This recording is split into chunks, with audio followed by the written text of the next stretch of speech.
दुनिया का सबसे कठिन काम क्या है? नहीं पता? अरे भाई, अपने बीवी के साथ बिना लड़े अच्छे से रहना। आजकल की मॉडर्न बेटियां भी बेटों से कम नहीं है। मजाल है घर का कोई काम कर ले। इज्जत और सम्मान दिया करो अपने पत्नी को, जो एक साड़ी पसंद करने के लिए पूरी दुकान तहस नहस कर देती है। उसने आपको पसंद किया है। कभी कभी नींद से उठने के बाद कमबख्त कचनी जैसा लगता है। याद करना पड़ता है कि ससुरा रात की नींद है या दोपहर की। भारतीय महिलाएं सॉरी कैसे बोलती है? नहीं पता? वो बोलती है आई एम सॉरी, पर सारी गलती तो तुम्हारी ही थी। आज सब्जी में क्या बनाऊं? इस समस्या को भारतीय महिलाओं की राष्ट्रीय समस्या घोषित कर देना चाहिए। हिंदी सीरियल में इतने बड़े बड़े घर दिखाते हैं, पर इन्वर्टर किसी ने नहीं लगवाया होता है। जब लाइट जाती है तो भूतों के समान सब मोमबत्ती लेकर घूमते रहते हैं। बच्चे के गुम हो जाने पे जो बहुत रोती है और वो बच्चा फिर अपने आप घर आ जाए तो उसे जमकर कूटती है। सच में ये माँ की ममता समझ से दूर होती है। आज का ज्ञान, महिलाएं हमेशा पुरुषों के भूलने की आदत से परेशान रहती है, जबकि पुरुष महिलाओं की याद रखने की आदत से पीड़ित। आजकल के माँ बाप सुबह स्कूल बस में बच्चे को बिठा के ऐसे बाय बाय करते हैं जैसे पढ़ने नहीं विदेश टूर पे भेज रहे हो। और एक अपन थे जो रोज लाट ठूसे खाकर ही स्कूल जाते थे। अब लगता है दीवारों पे ये भी लिखा पाया जाएगा कि 10 दिन में मोबाइल छुड़वाए गारंटी के साथ मिले नए बस स्टैंड के पीछे। एक आदमी की तबीयत खराब होने पे उसने डॉक्टर को दिखाया। डॉक्टर ने कहा आप सिर्फ 12 घंटे के मेहमान हो, शायद सवेरा भी नहीं देख पाओगे। आदमी ने ये बात बड़े दुख के साथ अपने पत्नी को बताई और सोचा कि यह आखिरी रात अपने पत्नी के साथ प्यार से बिताई जाए। दोनों ने बड़ी देर तक बातें की और साथ में बिताए लम्हों को याद किया। थोड़ी देर बाद पत्नी को सोते हुए देखकर पति ने पूछा तुम सो रही हो? पत्नी बोली क्या करूं, तुम्हें तो सुबह उठना नहीं है पर मुझे तो उठना है। ये सुन पति बेचारा तुरंत ही मर गया। प्रीति जिंटा जूही चावला ने तो केवल आईपीएल में टीम ही खरीदी थी, सुष्मिता सेन ने तो आईपीएल का फाउंडर ही खरीद लिया। कुछ लोग जानबूझकर बदनाम करने पे तुले रहते हैं। अरे 12वीं फेल बोलने की क्या जरूरत है, 11वीं पास भी तो बोल सकते हैं ना। बढ़ती आबादी को रोकने का जो काम हमारी सरकार नहीं कर पाई, वो काम प्राइवेट स्कूल की फीस कर रही है। दो दोस्त आपस में बातें करते हुए, पहला मेरी गर्लफ्रेंड तेरी क्या लगेंगी, दूसरा भाभी। पहला और भाभी किस समान होती है, दूसरा भाभी माँ समान होती है। पहला तो उस हिसाब से मैं तेरा क्या हुआ। लड़का तुमसे कुछ कहना था, कहूँ बुरा तो नहीं मानूंगी। लड़की हाँ बोलो। लड़का मैं तुमसे प्यार करता हूँ। लड़की करो करो, मैं भी किसी से करती हूँ, सब किसी न किसी से करते हैं। समाज में स्टेटस बनाए रखने के लिए कुछ खर्चे बेवजह भी करने पड़ते हैं। जैसे कुछ लोग इंग्लिश न्यूज़पेपर खरीदते हैं पर पढ़ते नहीं, वो बात अलग है। एक अंकल की गाड़ी गड्ढे में फंसी थी। ये देख पप्पू ने उनकी मदद की और बड़ी मशक्कत के बाद गाड़ी कीचड़ से बाहर निकाल कर दी। अंकल ने पप्पू की पीठ थपथपाई और 500 का नोट देते हुए पप्पू से पूछा, बेटा क्या काम करते हो? पप्पू बोला, बस ऐसे ही गड्ढे बनाता हूँ अंकल। अंकल बेहोश। शादी भी एक ऐसा बंधन है जो दो शरीफ इंसानों को एक दूसरे से लड़ने के लिए मजबूर कर देता है। दूसरे देश हमारी टेक्नोलॉजी की बराबरी क्या करेंगे साहब। हमारे देश का बिजली विभाग तो बादल देखकर ही बिजली काट देता है। पहले के जमाने की शादियों में घर की औरतें खाना बनाती थी और बाहर से नाचने वाली आती थी, और अब के समय में घर की औरतें नाचती है और खाना बनाने वाली बाहर से आते हैं। हद है।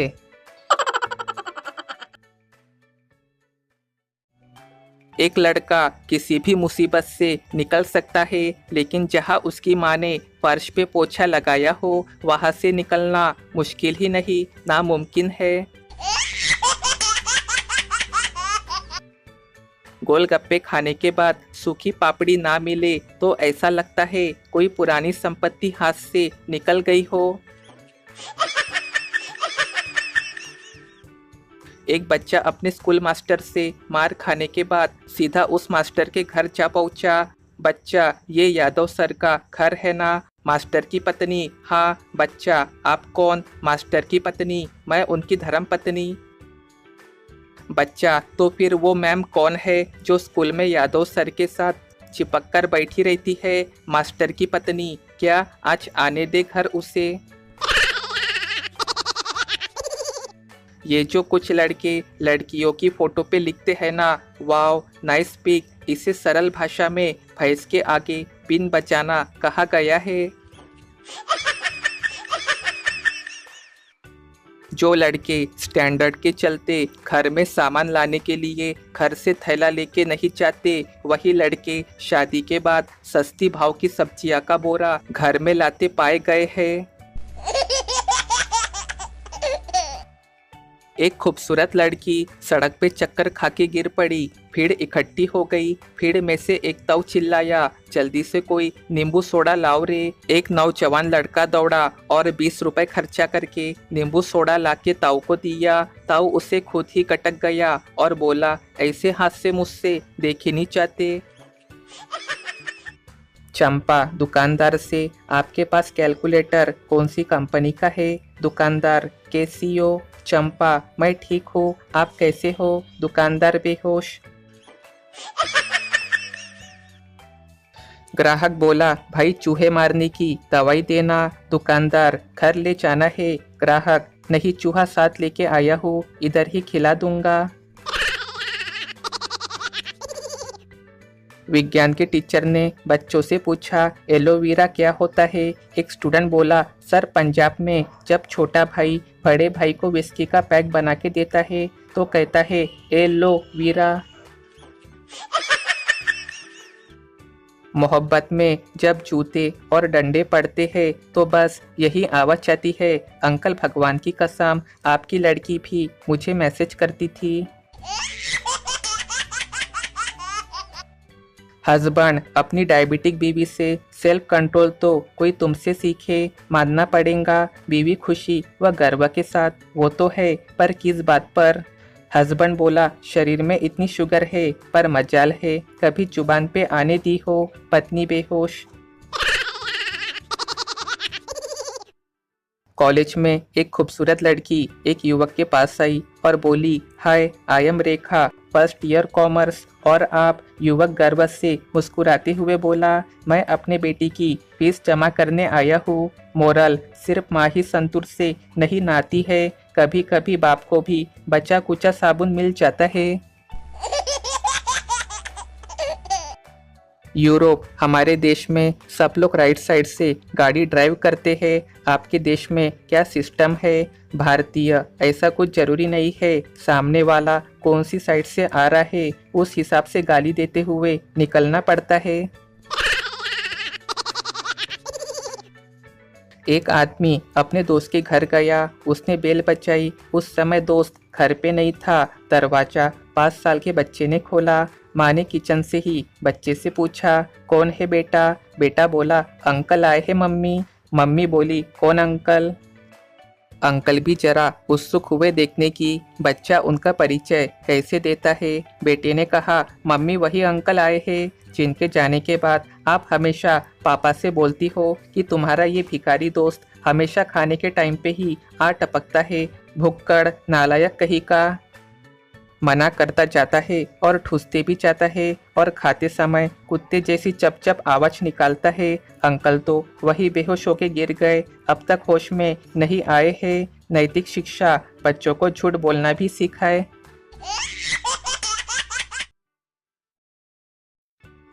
किसी का छूटा खाने से मोहब्बत बढ़ती है, ऐसा बोलकर आज एक लड़की ने अपने बॉयफ्रेंड का पूरा समोसा खा लिया।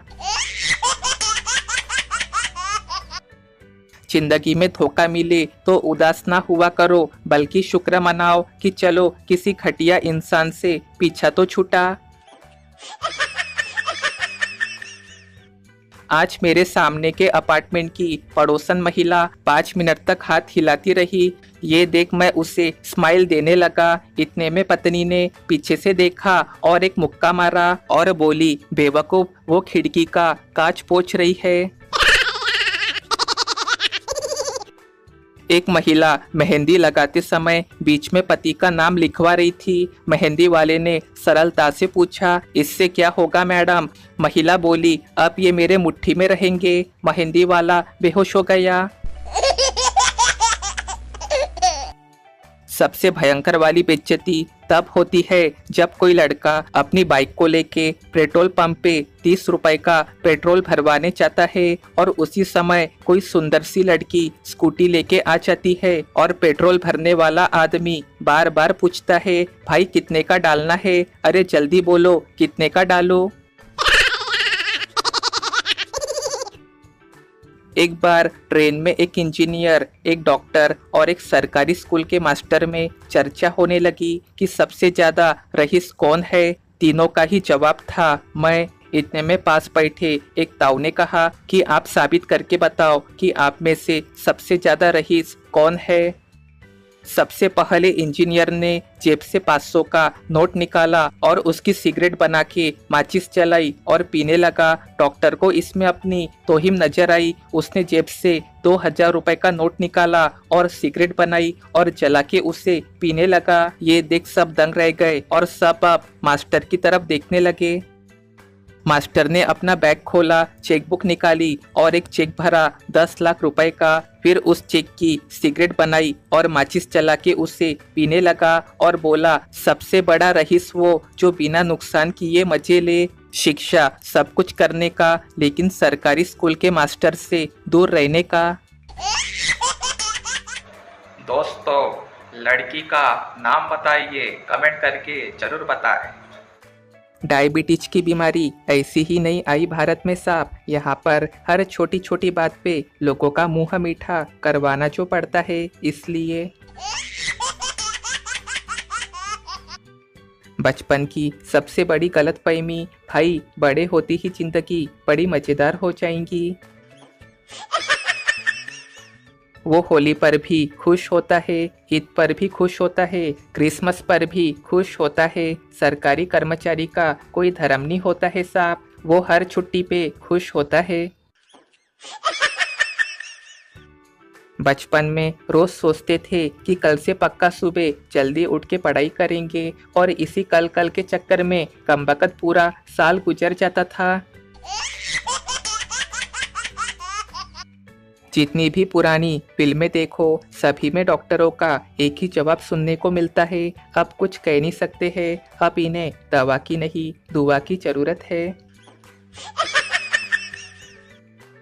अंबानी से एक न्यूज़ इंटरव्यू में पूछा गया, आपकी सफलता के पीछे सबसे बड़ा राज क्या है? अंबानी ने जवाब दिया, मैंने कभी सरकारी नौकरी की तैयारी के चक्कर में अपना समय बर्बाद नहीं किया। बुढ़ापे की पहली निशानी क्या है? बालों की सफेदी? जी नहीं। चेहरे की झुर्रियाँ? जी नहीं। डॉक्टर की दवाइयाँ? नहीं नहीं। तो गंजापन? अरे नहीं भाई नहीं। तो फिर क्या है? जब आपकी घरवाली शक करना बंद कर दे, ये है असली निशानी। कल मेरे एक दोस्त की तबीयत खराब थी तो उसके घर वालों ने उसे आईसीयू में भर्ती करा दिया। ये सुन मैं भी पहुंचा देखने कि दोस्त ठीक तो है। मैंने जब उससे पूछा क्या हो गया तो दोस्त बोला, क्या बताओ भाई, आज मोबाइल खराब हो गया तो रात 9 बजे खाना खाती ही नींद आ गई। घर वाले घबरा गए कि हर रात 3 बजे तक जागता रहता है तो आज बेहोश कैसे हो गया, उठा ला पटक दिए यहाँ। पति रोज ऑफिस जाते समय अपने पत्नी से पूछता, मोटी रूपा साथ में है कि नहीं, और पत्नी उत्तर देती, हाँ है। पड़ोसन रोज सुनती थी पर बीच में दीवार होने की वजह से देख नहीं पाती थी। आखिर एक दिन उसने जाकर पड़ोसन से पूछ ही लिया कि ये मोटी रूपा कौन है, जिसके बारे में आपके पति रोज पूछकर जाते हैं, हमने तो आज तक नहीं देखा। उत्तर मिला, मोटी रूपा मतलब मोबाइल, टिफिन, रुमाल, पर्स। ये सुन पड़ोसन बेहोश हो गई। बाहर तेज बारिश हो रही थी। घर से पत्नी फोन पे, बारिश बहुत तेज हो रही है, दूर दूर तक सब जगह पानी भरा हुआ है, बारिश रुकने तक जहाँ हो वहीं रुके रहना, मनमानी मत करना, मुझे चिंता होती है आपकी, कहना माना करो मेरा। पति बोला, ठीक है। पत्नी, आखिर रुके कहाँ हो तुम? पति बोला, मेरी एक पुरानी दोस्त, उसके घर पे हूँ, अचानक रास्ते में मिल गई, चाय के लिए घर ले आई है। एकदम सन्नाटा। अगले ही पल पत्नी बोली, अभी के अभी निकलो और घर पहुँचो, और हाँ, बारिश वारिश का बहाना मत बनाना, समझे? पति बेहोश।